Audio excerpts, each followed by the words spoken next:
उपेंद्र कुशवाहा ने मुजफ्फरपुर में रैली किया और उस रैली में जो भीड़ इकट्ठा हुई, उस भीड़ को देखकर एनडीए के तमाम नेताओं ने ये सोच लिया कि उपेंद्र कुशवाहा को कम आंकने की गलती करना मतलब कि बेवकूफ़ी होगी। और अब उपेंद्र कुशवाहा का कद एनडीए में काफ़ी बढ़ा हुआ नजर आ रहा है। पहले जितना कद था अब उससे दोगुना कद हो गया है। उपेंद्र कुशवाहा को हर बार पूछा जा रहा है, मंच पर नरेंद्र मोदी हाथ मिला रहे हैं, गले लगा रहे हैं, वहीं एनडीए के तमाम नेताओं को इग्नोर कर रहे हैं, चिराग पासवान को इग्नोर कर रहे हैं। और उसके बाद जब बिहार में आयोग का गठन हो रहा है तो ये दूसरा आयोग है जिसमें उनके पार्टी के नेता को जगह दिया गया है। और देखिए, उपेंद्र कुशवाहा के पार्टी के नेताओं को लगातार आयोग में जगह दिया जा रहा है। उनके पार्टी के 2 नेताओं को आयोग में जगह दिया गया है और इसको लेकर काफ़ी चर्चा हो रही है कि उपेंद्र कुशवाहा की पार्टी को अब एनडीए में काफ़ी वैल्यू मिल रहा है और इसी तरीके से वैल्यू सीट बंटवारे में मिलेगा। इसी तरीके से चिराग पासवान को जितना वैल्यू मिल रहा था, दिखाया जा रहा था कि चिराग का कद काफ़ी बड़ा है, चिराग पासवान बहुत आगे जा रहे हैं, उपेंद्र कुशवाहा को भाव ही नहीं मिल रहा है। और अब उपेंद्र कुशवाहा को भाव मिलना शुरू हुआ तो चिराग पासवान को इग्नोर करना शुरू कर दिया गया है, चिराग पासवान को साइडलाइन कर दिया गया है और उपेंद्र कुशवाहा को एकदम फ्रंट फुट पे ला के खड़ा कर दिया गया है कि आइए फ्रंट फुट पे खेलिए, आप पीछे क्यों खड़े रहते हैं, आप एक समाज के बड़े नेता हैं। और उपेंद्र कुशवाहा को अगर आप ये सोचते होंगे कि बहुत छोटे नेता हैं तो ये गलती है।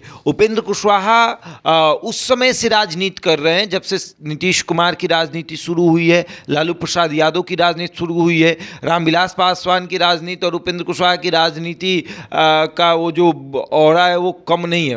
रामविलास पासवान ने शुरू किया, उसके कुछ ही दिन बाद उपेंद्र कुशवाहा का राजनीति शुरू हुआ है, या फिर उपेंद्र कुशवाहा की राजनीति और रामविलास पासवान की राजनीति सेम है। तो ऐसे में उपेंद्र कुशवाहा को कम आंकना मतलब कि एक बेवकूफ़ी थी कि उपेंद्र कुशवाहा को कम आंका जाए एनडीए में। लेकिन अब उपेंद्र कुशवाहा ने ये दिखा दिया है कि हमको कम मत आंकिएगा, हम जब चाहेंगे जितना वोट चाहेंगे वो एक झटके में ट्रांसफ़र करवा सकते हैं। देखिए, लोकसभा में कहा गया कि कुशवाहा वोट डैमेज हुआ है, इसके पीछे कई कारण बताए गए। इसके पीछे कारण ये था कि पवन सिंह जब चुनाव लड़ने उतरे तो कहा गया कि भाजपा के कुछ नेताओं के द्वारा ये प्लानिंग की गई। आरोप सम्राट चौधरी पर लगा कि सम्राट चौधरी का ये पूरी प्लानिंग रची हुई है कि वो चाहते हैं कि उपेंद्र कुशवाहा राजनीति से दूर रहे, उपेंद्र कुशवाहा हार जाए, राजनीतिक रूप से इनका वध कर दिया जाए। लेकिन उपेंद्र कुशवाहा ने सोचा कि ये नहीं होगा, राजनीतिक रूप से वध नहीं होने देंगे अपने आप को। हाँ, आप लोकसभा हरा सकते हैं, राज्यसभा भाजपा भेज सकता है ये सहानुभूति इकट्ठा करने के लिए कि वो लोकसभा आ रहे तो हमने भेजा।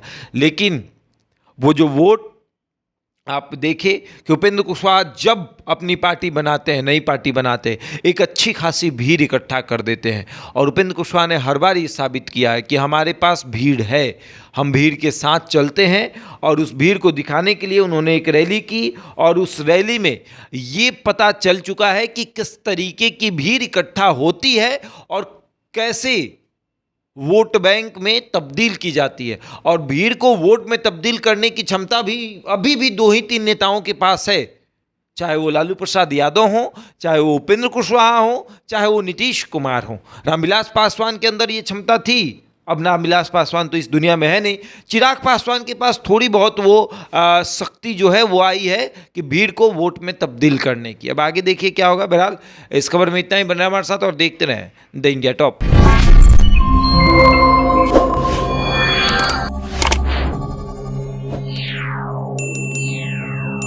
Yeah.